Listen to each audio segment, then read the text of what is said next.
Hello and welcome to code Vichar. तो कैसे हैं आप सभी लोग। तो आज की वीडियो हम सॉल्व करने जा रहे हैं LeetCode weekly contest 370। So this is part one of this video where I will be explaining first three questions and the fourth question will be explained in the part 2 of this video. So this will be an end-to-end video where I will be explaining the intuition, approach and code of the solution. So without any further delays, let's get started. तो पहला question हमारा क्या है? Find champions. Find champions first. So इस question में हमको N teams दी गई है labelled from 0 to n-1 and हमको एक चैंपियन टीम फाइंड करनी है, champion of the tournament. So champion of the tournament क्या होगा, कौन होगा? Which can not be defeated by any other team. That means that is the strongest team of the tournament. तो हमको ये strong कौन सी टीम होगी ये पता कहाँ से लगेगा? तो उसके लिए हमको एक 2D मैट्रिक्स दी दे रखी है। एंड 2D मैट्रिक्स किस टाइप से है कि वो एक n क्रॉस n की मैट्रिक्स है एंड उसमें हर एक इंडेक्स एक टीम को रिप्रेजेंट कर रहा है, मतलब कि हर एक रो और कॉलम एक टीम को रिप्रेजेंट कर रही है। लाइक मेरे पास इस टाइप से कुछ मैट्रिक्स है, मैं कंसिडर करता हूँ कि मेरे पास n की वैल्यू कितनी है 4। तो मेरे पास 0 टू n-1 यानी कि 0 टू 1 2 3 इतनी टीम्स हमारे पास होंगी। एंड उनका अगर इंडेक्सिंग में इस टाइप से लिखूं तो मेरे पास ये row wise and column wise teams represent हो रही है। तो अगर हम इसका क्राइटेरिया लिखें कि कौन सी टीम किससे ज़्यादा स्ट्रॉन्ग है, तो उसके लिए हम जो डायगोनल एलिमेंट्स होंगे वो तो यहाँ पर मैटर करेंगे ही नहीं, क्योंकि सेम टीम का खुद के साथ कंपेरिजन नहीं कर सकते हैं। तो उनकी वैल्यू कुछ भी हो हमारे पास मैटर नहीं करती, उसको हम वैसे भी स्किप करने वाले हैं। तो हम देखेंगे इसको, लाइक अगर हम जीरो टीम को देख रहे हैं with team 1, if its value is 1, like the value at index 0 1, ठीक है, 0 1 पे जो अगर हमारे पास 1 है, दैट मीन्स ये जो आई वाला वैल्यू है, ये आई वाली टीम में कौन सा है 0, तो 0 इज स्ट्रोंगर देन टीम 1, ठीक है। एंड अगर यहाँ पर मेरे पास इस जगह पे 1 है तो क्या मतलब हुआ कि जो थर्ड टीम है इज स्ट्रोंगर देन 1, ठीक है। अगर यहाँ पर होगा तो क्या मतलब होगा कि first team is stronger then team 2। तो उसके अलावा मेरे पास यहाँ पर कुछ भी हो, बाकी जगह अगर कुछ भी हो वो मैटर नहीं करता है। वैसे तो यहाँ पे एक बुलियन मैट्रिक्स है तो 0 या 1 ही होगा, बट हम क्या देखेंगे, जहाँ पर 1 होगा वो टीम क्या होगा कि उसका ith इंडेक्स पे जो टीम है स्ट्रॉन्गर टीम होगी। तो हमको फाइंड करना है कि स्ट्रॉन्गेस्ट टीम कौन सी होगी, like which is stronger than all the other teams. So उसके लिए क्या होगा कि लेट्स सपोज कि हमारे पास एक टीम है, team 2 is the strongest one. So it will be stronger than 0, it will be stronger than team 1 and team 3 also. So basically we have to find the row in which all the elements are 1 except the diagonal element. So that's all in this problem। मतलब इस intuition में हमको क्या करना होगा, हमको सिर्फ वो रो फाइंड करनी है जिसमें सारे एलिमेंट्स 1 हो। सो इसमें ज़्यादा कुछ नहीं है, इतना ही है। So let's move on to the code editor to solve its solution. So basically in this question we are given a 2D matrix named grid. So what we are doing, we are traversing the matrix. So this loop is will traverse the matrix from row wise, and before traversing the row we are considering an a variable which is of boolean type named temp, and we are initializing it as true before traversing the row. So while traversing the row, if any of its element is not equals to 1, we will assign false to the temp. So after traversing the whole row, we will check the value of temp. If it is true, that means does not exist any element which is not equals to 1. That means all the elements are 1 except the diagonal element. For the diagonal element, we are skipping the iteration. So if at any particular row the value of temp is true, that will be our answer. So we will simply return that row, means that team. Else we can return anything. तो अगर हम इसको code को submit करते हैं तो हमारा code submit हो चुका है successfully with good run time. चलिए अब सॉल्व करते हैं question 2 which is find champions again, but उसका एक सेकंड पार्ट है। सेकंड पार्ट यानी कि एक अलग तरह से है, करना हमको वही है कि हमको एक एन टीम्स दी गई है label from 0 to n-1 and हमको एक स्ट्रॉन्गेस्ट टीम फाइंड करनी है। बट यहाँ पे स्ट्रॉन्गर टीम का क्राइटेरिया बदल चुका है। यहाँ पहले हमको 2D बूलियन मैट्रिक्स दे रखी थी, बट यहाँ पे हमको एक ग्राफ टाइप से दे रखा है, ग्राफ की एजेस। लाइक हमको एक ग्राफ दे रखा है, जैसे कि अगर हम माने एक हमने माना नोड 1 पे ये है and it is connected to node 2 and this is connected to node 0 and from node 4 this is connected and let's suppose कि ये क्या है, ये है नोड 3। तो हमको एक डायरेक्टरीट ए साइक्लिक ग्राफ दे रखा है डैग। तो हमको फाइंड करना है कि विच stream is the strongest one. So strongest stream कौन सी होगी? स्ट्रॉन्गेस्ट स्ट्रीम वो होगी लाइक अगर मेरे पास एक ये ग्राफ जा रहा है, लाइक मेरे पास नोड 1 से नोड 2 पे ग्राफ जा रहा है, तो इसका मतलब क्या हुआ? इसका मतलब हुआ कि team at node 1 is stronger then team at node 2। ठीक है, तो बेसिकली हमको क्या फॉलो करना है कि जो टीम्स के पास एरो नीचे आ रहा है वो तो स्ट्रॉन्गेस्ट हो नहीं सकती है। ठीक है, जिन टीम्स पे एरो आ रहा है वो स्ट्रॉन्गेस्ट नहीं हो सकती है, क्योंकि वो जिससे एरो आ रहा होगा, लाइक जिस नोड से एरो आ रहा होगा उससे तो वो वीक हो जाएंगी। तो बेसिकली हमको फाइंड करना है वो नोड जिसपे कोई भी इन इनकमिंग एज ना हो। ठीक है, तो हमको वो रो फाइंड करनी है that node having no incoming edge. ठीक है, तो हमको क्या फाइंड करना है बेसिकली, जिसकी इन डिग्री 0 हो। ठीक है, जिसकी इन डिग्री 0 हो। तो इस क्वेश्चन को हम सॉल्व कैसे कर सकते हैं? हम सिंपली इन डिग्री चेक कर सकते हैं यूजिंग मैप। बट अगर हम इसकी एजेस को रिवर्स कर दे, हम सारी एजेस को रिवर्स कर दे, तो हम चेक कर सकते हैं कि जिसकी आउट डिग्री 0 हो। ठीक है, हम चेक कर सकते हैं कि जिसकी आउट डिग्री 0 हो। ठीक है, तो हम बेसिकली क्या कर रहे होंगे?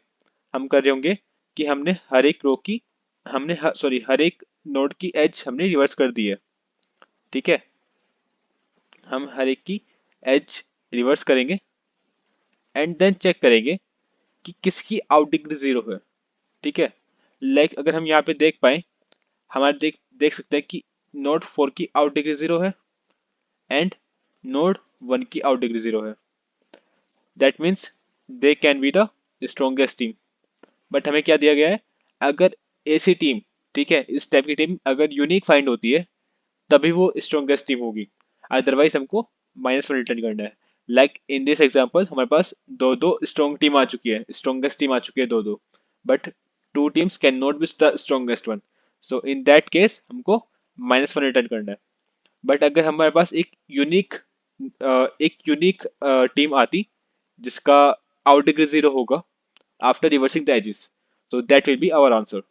So how to implement this we will see in the correlator. So let's move on to the correlator.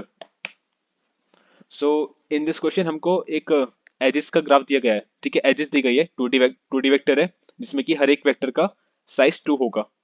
जो बड़ा वेक्टर है उसके अंदर वेक्टर्स होंगे, उन वेक्टर का साइज 2 होगा, जिसमें पहला इंडेक्स एक नोड को डिनोट करेगा, सेकंड भी एक नोड को डिनोट करेगा। तो अगर हमारे पास कुछ स्टेप से दिए गए 0 1 एंड 1 2, इसका मतलब क्या हुआ कि हमारे पास 0 से 1 पे एक एज है एंड 1 से 2 पर एक एज है। तो बेसिकली हम क्या करेंगे, हमें गिवन क्या है कि 0 से 1 पर एक एज है, हमें गिवन क्या है 0 से 1 पे एक एज है, बट हम क्या लेंगे, हम लेंगे कि हमारे पास 1 से 0 पे एक एज है। तो बेसिकली हम यहाँ पे क्या कर रहे हैं, हम यहाँ पे रिवर्स कर दे रहे हैं क्या, एजेस को, रिवर्सिंग द एजेस।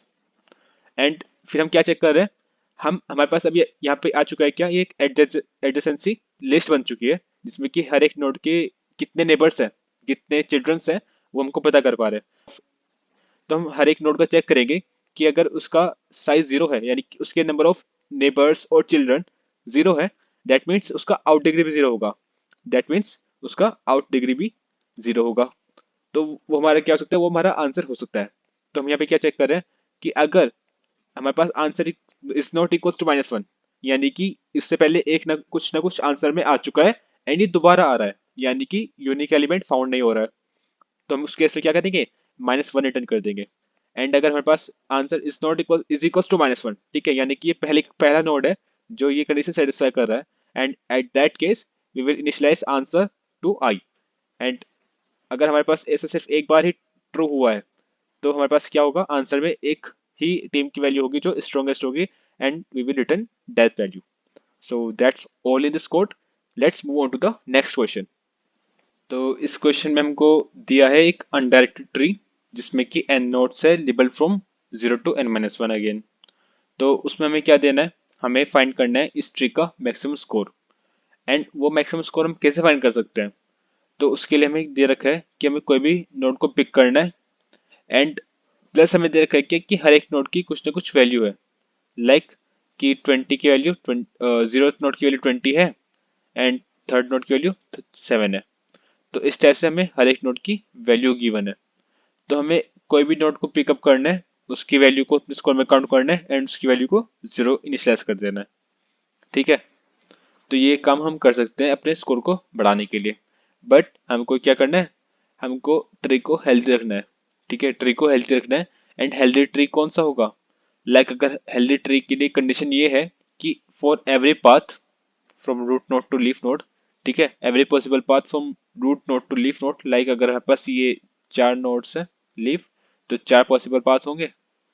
तो हमारे पास इन चारों पाथ में ऐसा कोई पाथ नहीं होना चाहिए जिसका टोटल स्कोर 0 हो। और इन अदर वर्ड्स अगर मैं बोलूँ, there must exist at least one node which is non zero.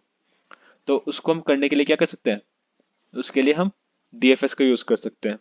कि मैं क्या करूँगा, मैं क्या करूँगा कि मैं हर एक पाथ में से जो मिनिमम वैल्यू होगी, ठीक है, हर एक पाथ से जो मिनिमम वैल्यू होगी मैं उसको रख लूंगा, और बाकी सारी वैल्यूज को अपने स्कोर में काउंट कर लूंगा। ठीक है, मैं एक पाथ से मिनिमम वैल्यू रख लूंगा और बाकी सारी नोट्स को अपनी नोट्स की वैल्यू को अपने स्कोर में काउंट कर लूंगा। तो उसके लिए कंडीशन क्या हो सकती है कि अगर मेरे पास ऐसा भी हो सकता है कि मेरे पास कभी ये इंटर नोड को रिमूव करना पड़ रहा है। तो अगर मेरे को इस इंटर नोड को रिमूव करना पड़ रहा है, तो मेरे पास जितने भी इसके सब ट्री में नोट्स आएंगे, लाइक कितना भी हो सकता है बड़ा ट्री, तो मैं उसके सब ट्री में कुछ रिमूव नहीं करना पड़ेगा। ठीक है, उसके सब ट्री में कुछ रिमूव नहीं करना पड़ेगा। तो उसमें उस केस को भी अपने कंसिडरेशन में लाना होगा। तो चलिए देखते हैं कैसे कर सकते हैं। तो इनिशियली हम मान लेते हैं कि हमारे पास बैक ट्रैक करेंगे, तो उसके लिए हमारे पास 4 लीफ नोड्स हैं, तो हम 4 लीफ नोड से ही बैक ट्रैक करेंगे। तो हमने इनिशियली माना कि हमारे पास जो लीफ नोड पे है वैल्यू, वही मिनिमम वैल्यू है जो कि हम रिमूव कर रहे होंगे। ठीक है, जो लीफ नोड पे वैल्यूज है वही हमारे पास मिनिमम वैल्यू है जो रिमूव कर रहे होंगे।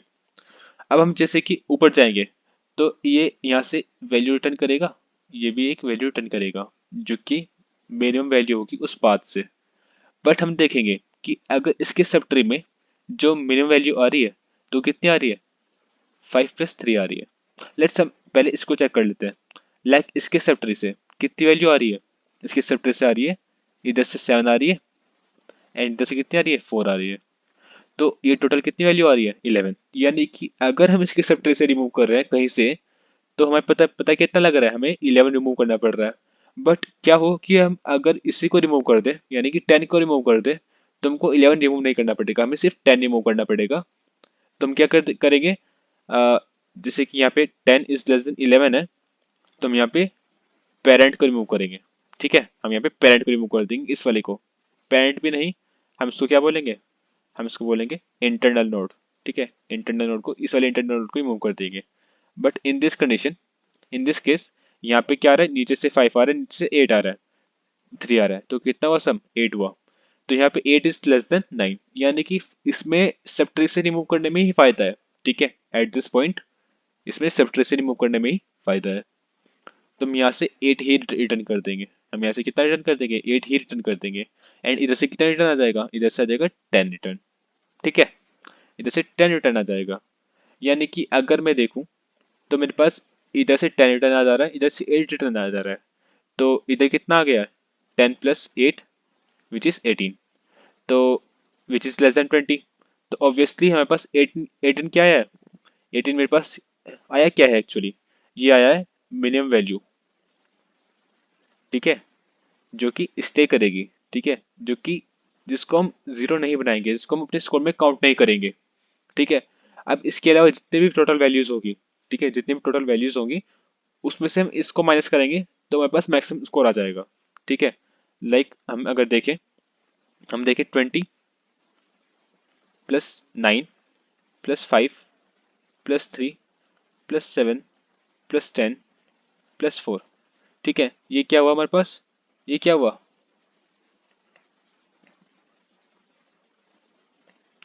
ये क्या हुआ हमारे पास, ये हुआ टोटल। एंड जो स्टे कर रहा है वो कितना है, वो है 18। तो अगर हम इसको समअप करें तो ये कितना जाएगा, ये आ जाएगा 58। तो अगर हमें अपना निकालना है मैक्सिमम स्कोर, ठीक है, हमें अपना मैक्सिमम स्कोर फाइंड आउट करना है, तो उसके लिए क्या हो जाएगा कि जो मैक्सिमम स्कोर है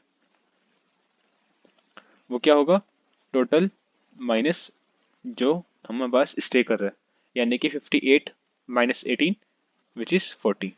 तो हमारे पास इसका आंसर कितना हो जाएगा, 40 आंसर हो जाएगा। तो चलिए अब हम चलते हैं कोड एडिटर पे, कोड करते हैं इस सॉल्यूशन के लिए। तो चलिए हम इसको कोड को पार्ट बाय पार्ट समझ लेते हैं। हमें इनिशियली गिवन है एजेस, जो कि बता रहा है कि अनडायरेक्टेड एजेस है ऑफ ट्री। बता पा रहे हैं कि जैसे कि हमारे पास 0 to 1 है, ये बता रहा है कि 0 से और 1 के बीच में एक एज प्रेजेंट है which is by directional. Okay, तो उसके लिए हमने एक एडजेसेंसी लिस्ट बना ली है जो कि स्टोर करेगा कि हर एक नोड से कितनी एजेस जा रही है। सो बेसिकली ई क्या है, ये हमारे पास नंबर ऑफ एजेस है। तो हमारे पास टोटल नंबर ऑफ नोड्स कितनी हो जाएगी, वो हो जाएंगी n+1, because in a tree total number of edges are n-1. If there are n nodes, there are n-1 edges. But if there are n edges, then there are n+1 nodes. So we have n+1 nodes. ठीक है, अब हम क्या करेंगे, हम adjacency list को form कर रहे होंगे यहाँ पर कि जैसे कि उसका जो पहला नोड है उसका, उसके नेबर में हम डाल देंगे क्या, सेकंड वाला नोड। एंड ऐसे ही सेकंड वाले के नोड के पीछे क्या डाल देंगे, पहले वाला नोड। तो यहाँ से हमारे पास एक एडजेसेंसी लिस्ट क्रिएट हो चुकी है। आगे हम एक विजिट के लिए एक वेक्टर ले रहे हैं जिसको हम बूलियन भी ले सकते थे। ठीक है, वो बेसिकली स्टोर करेगा कि कौन सा नोड हमारे पास विजिट हो चुका है और कौन सा नहीं हो चुका है। तो पहले हम क्या कर लेते हैं, हम टोटल फाइंड कर लेते हैं पूरे ग्राफ का। ठीक है, तो टोटल फाइंड करने के लिए क्या किया हमने, हमने जीरो नोड से यानी कि रूट नोड से हमने पास किया अपनी एडजेसेंसी लिस्ट एंड हर एक नोड की वैल्यूज कितनी है एंड विजिटेड एरे। ठीक है, विजिटेड वेक्टर। तो हम क्या करें, अगर हमारे पास विजिटेड है ऑलरेडी तो हम जीरो रिटर्न कर देंगे। ठीक है, हमें आगे ट्रेवल्स नहीं करना है उस वाले पाथ से, तो आगे कुछ मिलेगा नहीं ना हमको, तो हमने जीरो रिटर्न कर दिया। एंड अगर जीरो नहीं विजिटेड नहीं है तो हमने उसको विजिटेड मार्क कर दिया। एंड अपने सम में, करंट सम में हमने उसको उसकी वैल्यू को इनिशियलाइज कर दिया इधर। एंड हम क्या करें, फॉर ईच लूप से उसके सारे चिल्ड्रन को ट्रेवर्स कर दे रहे हैं। ठीक है, उसके सारे सब ट्री में या फिर सारे चाइल्ड में ट्रेवर्स कर दे रहे हैं। एंड हम कैलकुलेट कर रहे हैं कि उनसे सम कितना आ रहा है। ठीक है, उसके सब ट्री से सम कितना आ रहा है। तो बेसिकली ये सिंपल डीएफएस है जिससे हम सॉल्व कर रहे हैं। ठीक है, तो उसके हम सम को ऐड कर दे रहे हैं एंड यहाँ से क्या आ जाएगा, एक सम बन जाएगा उस इस नोड से, इस नोड से नीचे तक का। ठीक है, अगर मान लेते हैं कि अगर ये नोड 2 है तो 2 से नीचे तक का यानी कि 2, 6 और 5 का जो वैल्यूज होंगी वो यहाँ पर सम में आ जाएगी, उनका एडिशन एंड वो रिटर्न हो जाएगी। इस तरह से जीरो ऐसे ऊपर जाते जाते टीएफएस कॉल करते करते एट लास्ट क्या होगा कि जो जीरो नोट तक जितने टोटल वैल्यूज होगी वो टोटल टीटीएल में जाके स्टोर हो जाएगी। तो टीटीएल हमारा क्या कंटेंट कर रहा है, ये टोटल वैल्यूज का सम कंटेंट कर रहा है, जो कि हमने एग्जाम्पल में कितना निकालता, 58 निकालता। So in this example the sum of total values is 58। So अब हम क्या कर रहे होंगे, अब हम निकाल रहे हैं स्टे, मतलब कि जो स्टे वैल्यू निकाल रहे हैं जो कि हमारे पास मिनिमम वैल्यू होगी जो ग्राफ में स्टे करेगी, जो ट्री में स्टे करेगी, जो कि हमने पीछे समझा था। तो पहले हम सारी नोट्स को अनविजिटेड मार्क कर देते हैं लाइक 0। तो अब हम क्या कर रहे हैं, डीएफएस कॉल कर रहे हैं ऑन दैट ट्री। अब उस डीएफएस में हम क्या कर रहे होंगे, हम हमारे पास बेसिकली ये कोड है। इस कोड में हमारे पास क्या होगा कि वही सिंपल कि अगर विजिटेड नहीं है, अगर विजिटेड है तो रिटर्न 0 और नहीं है तो मार्क विजिटेड। एंड हमने क्या लिया, एन फाइंड करा है एडजेसेंसी लॉस्ट नोड का। तो फिलहाल हम मान लेते हैं हमारे पास जो मिनिमम वैल्यू है वो 0 है। ठीक है, मतलब कि हम उसके सब ट्रे से जो मिनिमम वैल्यू आ जाएंगी वो हम एमएन में स्टोर करेंगे। तो उसके लिए हमने अभी 0 को इनिशियलाइज करा है उससे। एंड हम उसके चाइल्ड नोड से जितनी भी सो आ रही है, लाइक यहाँ से कितनी मिनिमम वैल्यूज आ रही है, इधर से कितनी मिनिमम वैल्यूज आ रही है, उसको हम क्या कर रहे हैं, एमएन में एडअप कर रहे हैं। तो एमएन में हमारे पास क्या हो जाएगा, जो सब ट्रे से आ रही है, जो सब ट्रे से मिनिमम वैल्यू आ रही है। ठीक है, अगर वो 0 हुई, यानी कि 0 हुई का मतलब क्या है कि उसका लीफ नोड ही कुछ नहीं है, यानी कि वो लीफ नोड कंडीशन में क्या होगा, उसका कोई सब ट्री नहीं होगा, तो वहां से जीरो वैल्यू रिटर्न होकर आएगी। तो on the in that case हम लीफ नोड की वैल्यू को ही मिनिमम कंसिडर करेंगे। तो हमने इसको रिटर्न कर दिया है। हमने यहाँ पे प्लस जीरो एल एल इसलिए किया है ताकि यहाँ पे सेम टाइप का रहे, क्योंकि values of node is in type and जो हम रिटर्न कर रहे हैं वो लॉन्ग टाइप का है। देन हम क्या कर रहे हैं, अगर हमारे पास एम एन में कुछ वैल्यू आ गई है, ठीक है, एम एन में कुछ वैल्यू आ गई है, यानी कि वो लीफ नोड नहीं है, ठीक है, वो इंटरनल नोड पे है, तो हम उसकी इंटरनल नोड की वैल्यू चेक करेंगे एंड जो उसके सबट्रेस से वैल्यू आई है उससे चेक करेंगे एंड जो मिनिमम होगी हम उसको रिटर्न कर देंगे, ठीक है, जो कि हमने समझा था पीछे। एंड जैसे कि हमारे पास स्टेम में क्या आ जाएगा, हमारे पास आ जाएगा कि इंटरनल नोड की मतलब minimum value up to root node से नीचे के सेक्टर में जितना आ रही है, लेकिन रूट नोड पे कितना आ रहा है उसके सेक्टर से। अब अब हम यहाँ पे चेक क्या कर रहे हैं, यहाँ पे हम चेक कर रहे हैं कि अगर हमारे पास रूट नोड के नीचे कोई सेक्टर नहीं है तो स्टे में तो जीरो रहेगा। तो इन दैट केस हमारे पास स्टे के अंदर क्या रहेगा, रूट नोड की ही वैल्यू आ जाएगी, जो कि हम यहाँ पर कर रहे थे ना ऑपरेशन, जो ये ऑपरेशन कर रहे थे वही ऑपरेशन हम यहाँ पर कर रहे हैं इन फॉर रूट नोड, ठीक है। अगर ये ऐसा केस नहीं है तो हम क्या करेंगे, स्टे में क्या डाल देंगे, वैल्यू ऑफ रूट नोड से में से, और जो उसके सेप्टर से जो वैल्यू आई है उनमें जो मिनिमम होगा वो हम स्टे में रख लेंगे, ठीक है। तो ये हमारे पास स्टे में आ जाएगा एंड ये आ जाएगा टीटीएल में। तो अगर हम इसको स्कोर को सबमिट करेंगे इस कोड को, तो हमारे पास ये एक्सेप्ट हो चुका है। So that's all in this video. If you enjoyed the video, please don't forget to like and subscribe to my channel Code Vichar.